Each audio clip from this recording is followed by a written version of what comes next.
The Samsung Galaxy S26 Ultra, anticipated for release in early 2026, is generating considerable excitement due to rumored enhancements in camera technology, battery capacity, and processing power.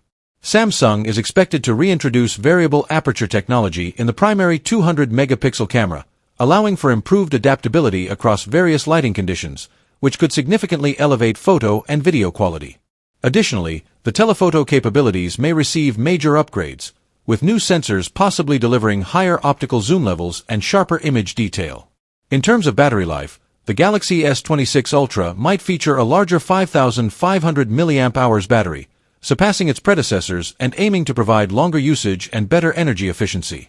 There's also speculation that Samsung could return to its in-house Exynos processors for the S26 series, after making notable improvements to address past performance concerns.